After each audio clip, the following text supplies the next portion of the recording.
하나님의 말씀은 구약성경 시편 72편 11절에서 19절 말씀입니다. 854쪽. 모든 왕이 그의 앞에 부복하며 모든 민족이 다 그를 섬기리로다. 그는 궁핍한 자가 부르짖을 때 건지며 도움이 없는 가난한 자도 건지며 그는 가난한 자와 궁핍한 자를 불쌍히 여기며 궁핍한 자의 생명을 구원하며 그들의 생명을 압박과 강포에서 구원하리니 그들의 피가 그의 눈앞에서 존귀히 여김을 받으리로다. 그들이 생존하여 스바의 금을 그에게 드리며 사람들이 그를 위하여 항상 기도하고 종일 찬송하리로다. 산 꼭대기의 땅에도 곡식이 풍성하고 그것의 열매가 레바논같이 흔들리며 성에 있는 자가 땅에 풀같이 왕성하리로다. 그의 이름이 영구하며 그의 이름이 해와 같이 장구하리로다. 사람들이 그로 말미암아 복을 받으리니 모든 민족이 다 그를 복되다 하리로다.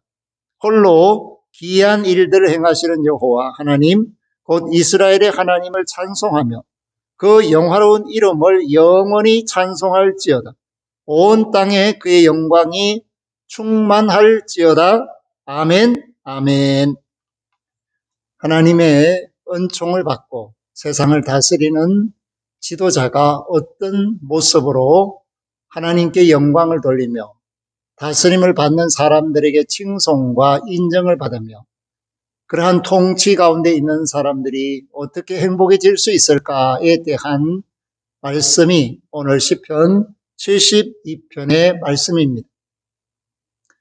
대부분의 세상 사람들은 광명한 시대를 꿈꾸고 한포고복의 역사가 일어나기를 원합니다.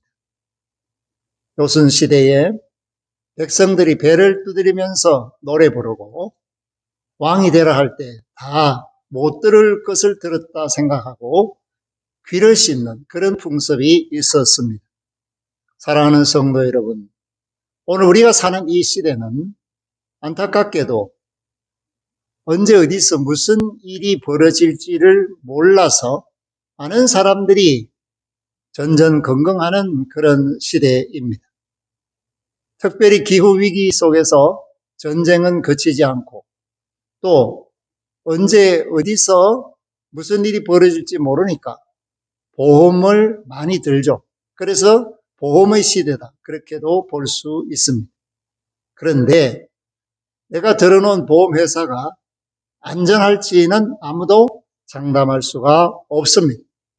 그렇기 때문에 우리는 이 땅을 다스리는 사람이 정말 행복을 가져다 줄 사람이 다스리기를 바라야 하고 기도해야 합니다. 특별히 대림절을 사는 저와 여러분들은 영원한 이름을 가진 예수 그리스도, 오직 한 분이신 그분만이 모든 사람에게 영원한 기쁨을 주시며 진실하게 다스리시고 또한 하나님의 평강을 끝없이 베풀어 주신다라는 사실도 염두에 두면서 오늘 솔로몬이 어떻게 노래 부르고 있는가에 대한 말씀을 마음판에 새겨보려고 합니다. 오늘 솔로몬은 자신이 왕입니다. 그런데 다윗이 바라는 왕, 이스라엘이 바라는 왕으로서의 자세가 어떠한가? 그것은 바른 판단력을 가지고 재판을 잘 하고 많은 사람들을 의로 다스려서 평강이 넘치고 큰 문제나 작은 문제나 잘 해결해 나가 백성들이 염려하지 않도록 하는 그 일을 담당해야 하며 가난한 사람들이 억울하지 않도록 어려움을 당하는 사람들이 힘을 낼 수 있도록 또한 값없이 주시는 하나님의 평강을 노래 부를 수 있도록 도와주는 그런 역할을 해야 한다라고 스스로 말해주고 있습니다. 오늘 이 말씀 속에서 바라는 바가 뭘까? 사실 솔로몬이 그렇게 통치를 했을까? 안타깝게도 바른 통치자가 가질 자세에 대한 것은 잘 알았지만 실제 그는 토목공사를 너무 오랫동안 했습니다. 성전을 짓는데 자기 또 궁전을 짓는데 20년의 세월을 보내고 여러 곳에 요새를 짓느라고 또 많은 백성들을 어렵게 만들었습니다. 하나님 앞에 왕은 이러해야 한다라고 노래 불렀지만 실제 자기는 그 하나님의 말씀대로 살지를 못하는 그런 모습을 보여주게 되었습니다. 그러므로 오늘 이상적인 통치자의 자질이 뭔가? 그것은 바로 하나님이 주시는 판단력과 공의입니다. 하나님이 주셔야만 바르게 생각할 수 있습니다. 생각이 발라야만 의를 드러낼 수가 있습니다. 그러므로 왕은 자신의 힘이나 부가 아닌 하나님이 주시는 판단과 공의를 가지고 백성을 다스려야 합니다. 오늘 우리 시대의 여러 나라의 지도자들을 봅니다. 영국과 네덜란드 이런 곳은 왕이 있죠. 일본에도 왕이 있습니다. 그러나 대다수는 수상이나 대통령이 다스리는 그런 시대입니다. 그런데 어떤 사람은 자기 위치를 가지고 자신의 부를 창출하기 위해서 애쓰는 사람이 있습니다. 다른 사람들에 대하여 크게 도외시하지 않고 자신의 권한을 오직 자신의 허영과 사치와 영광을 위해서 사용하는 사람이 있습니다. 독재자들이죠. 그런데 민주 진영에서도 그러한 사람들을 자주 볼 수가 있습니다. 또 하나 통치자가 해야 할 일이 뭘까요? 그것은 약자가 생기지 않게 하는 거죠. 그리고 약자가 있다면 그들을 보호하는 것이고, 가난하고 억압받는 자들이 있다면 그 억울함을 풀어주고 압박하는 자를 꺾는 것이 통치자가 해야 할 일이라고 생각하게 됩니다. 이럴 때 그 통치자를 성경은 뭐라고 하는가? 지상에 세운 하나님의 대리자, 백성을 바르게 인도하며 하나님의 뜻을 실현해야 하는 주의 종, 그렇게 말을 하게 됩니다. 그랬을 때 이들이 정말 말씀대로 통치하게 되면 무엇이 오는가? 그것은 평강과 풍성함이 오게 됩니다. 땅에 평강이 오죠. 통치자들이 의로 통치할 때 산과 작은 산들까지도 평강을 가져다 주며 온 백성이 평화를 누리게 됩니다. 오늘 우리가 평화를 누리고 있습니까? 위태한 평화가 아니라 장구한 평화, 영원한 평화를 누리기를 소망합니다. 그리고 의인이 번성합니까? 평강이 넘칩니까? 땅끝까지 평화가 임합니까? 오늘 우리 골목 상권들을 봅니다. 시내도 가면 정말 임대라는 것이 써붙여 있는 공실들이 대단히 많다라는 것을 보게 됩니다. 그 말은 무슨 말인가 하면 평안이 없다는 뜻이죠. 평안이 있으면 모든 분야가 구석구석에 은혜가 흘러넘치게 되는 것입니다. 그리고 번영의 역사가 일어나게 됩니다. 만약에 그렇지 않다면 그것은 어딘가 새고 있다는 것이죠. 낭비되고 있다는 것입니다. 그래서 사람들이 답답해하고 힘들어하게 되는 것을 의미합니다. 사랑하는 성도 여러분, 오늘 저와 여러분들이 기도해야 할 것은 의인이 억울한 일을 당치 않고 이 땅에 있는 사람들이 평안을 누리기를 바라야 합니다. 또한 막상 도움받을 데가 없는 사람들이 통치자로부터 그 생명을 보호받고 세상의 악한 자들의 학대와 강포로부터 구원해야 할 의무가 있습니다. 우리에게는 세월호의 그 아픔이 있죠.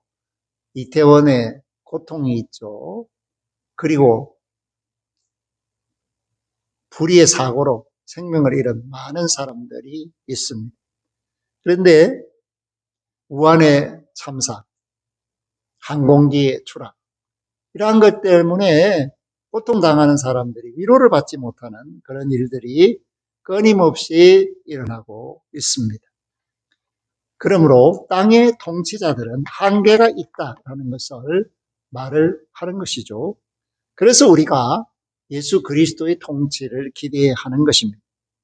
메시아적 통치, 하나님의 영광, 이것들이 나타나기를 바라는 마음이 오늘 이 시편 72편에도 나와 있습니다. 다윗의 아들 솔로몬의 시, 다윗의 아들 솔로몬의 기도이지만 동시에 그 속에는 자기가 할 수도 없고 하지 못하는 그 일을 메시아가 오셔서 하기를 바라는 마음이 드러나 있습니다. 이 통치는 예수 그리스도의 재림을 통하여 완전히 실현됩니다. 모든 민족이 그리스도 앞에 엎드리며 그를 섬기며 세상의 모든 왕이 조공과 예물을 바치는 그날 하나님의 영광이 온 땅에 드러나게 됩니다. 그러므로 예수 그리스도의 그 이름은 영원한 이름이며 해와 같이 장구하며 그로 인해 모든 민족이 복을 받고 그를 섬기며 그에게 나오게 됩니다. 사랑하는 성도 여러분, 오늘 저와 여러분들은 세상이 어렵다, 힘들다 이 소리에 취하지 않기를 바랍니다. 아무리 암울한 세상이라도 그 세상을 깨고 새롭게 진입하는 하나님의 은혜가 우리 주 예수 그리스도라는 사실을 분명히 알고 믿으면 궁극적으로 하나님의 영화로운 이름이 영원히 찬송을 받는 그날이 반드시 오게 되며 온 땅에 하나님의 영광이 충만한 그 순간이 우리에게 선물같이 기적같이 다가오게 될 것을 말씀하고 있습니다. 그러므로 오늘 하나님의 그 사랑의 역사는 가난한 자, 눈먼 자, 포로된 자, 갇힌 자, 고통 속에 있는 자들, 그들에게 임한다라는 것을 분명히 예언하고 있고, 그로 말미암아 14절에 보니까 그들의 생명을 압박과 강포에서 구원하리니 그들의 피가 그의 눈앞에서 존귀 여김을 받으리라. 그렇게 말씀합니다. 어렵고 힘든 사람, 정말 죽어 마땅한 사람은 없습니다. 그들의 피도 귀한 피라는 것입니다. 귀하게 대접을 받아야 한다라는 것을 말을 하고 있습니다. 그러므로 그들이 구원을 받고 생존하게 될 때 가장 좋은 것으로 주님 앞에 드리기를 원하며 또 주님을 위해서 기도하는 사람이 되며 찬송하는 사람이 된다라는 것을 말합니다. 변화가 어떻게 일어나는가? 억울함이 풀리고 기쁨의 역사가 일어났을 때, 사망에서 생명으로 옮겼을 때 진정한 변화가 일어나게 될 것을 말해주고 있습니다. 그러므로 그 변화를 주신 주님은 영원한 영광이요 기쁨이요 감사의 대상입니다. 그래서 17절에 그의 이름이 영구하며 그의 이름이 해와 같이 장구하리로다. 아멘. 예수의 이름은 없어지지 않습니다. 우리 모두 생각나지 않는 그때 묻혀지고 잊혀질 때가 있지만은 예수님의 이름은 시대가 변해도 여전히 2000년 전에 예수님의 영광, 지금 예수님의 영광, 다시 오실 주님의 그때의 예수님의 영광은 쇠하지 않는다라는 것을 말하여 무궁한 영광이라고 말할 수가 있습니다. 그러므로 복받는 비결이 나오죠. 사람들이 그로 말미암아 복을 받으리니 모든 민족이 다 그를 복되다 하리로다. 예수님 때문에 복받는다. 구원을 얻는다. 영원한 생명을 얻는다. 하나님의 나라를 상속받는다. 이러한 것들이 진실로 우리에게 이루어지고 있음을 깨달아야 합니다. 그런데 이 일은 사람이 하는 것이 아니라 오직 한 분이신 하나님이 하시는 일입니다. 그러므로 그 하나님이 영광 받으시고 찬송 받으실 것은 마땅하다라는 것을 말함으로써 이 노래가 끝을 맺고 있습니다. 사랑하는 성도 여러분, 메시아이신 예수 그리스도, 왕이신 예수 그리스도, 그분의 의로운 통치와 그로 인한 평화와 번영을 우리 심령에 먼저 가져와야 합니다. 그리고 우리의 삶에서 그것을 증거해야 합니다. 그러므로 주께서 우리에게 말씀하신 대로 너희는 평화의 사자다, 세상의 빛이다, 소금이다 하는 말씀을 통해서 우리가 어렵고 힘든 사람들을 일으켜 세우므로 하나님 나라를 세워가는 용기 있는 삶을 살 수 있기를 주의 이름으로 부탁하며 축복합니다. 아멘. 하나님 감사합니다. 온 세상에 풍성한 은혜가 임하기를 원합니다. 평화가 임하기를 원합니다. 오직 예수의 이름으로 그 일이 확실히 이루어질 것을 믿고 구합니다. 고통 속에 있는 모든 사람들을 건져 주옵소서. 교회가 하나님의 일에 열심을 품게 해주시며 생명을 구원하고 사랑하는 예수님의 마음으로 세상을 살고 세상을 섬기게 하옵소서. 우리 주 예수 그리스도 이름으로 기도 올리옵나이다. 아멘. 지금은 주 예수 그리스도의 은혜와 하나님 아버지의 극진하신 사랑하심과 성령님의 교통하심이 말씀대로 구하고 찾고 두드리며 그 영광을 드러내기를 원하는 믿음의 권속들, 그 가정, 산업, 생업, 자녀들 그 앞길 만남 머리 위에와 관계된 모든 것들과 구원받아 마땅한 천하 만민들 위에 영원토록 항상 함께 하시기를 축원하옵나이다. 아멘.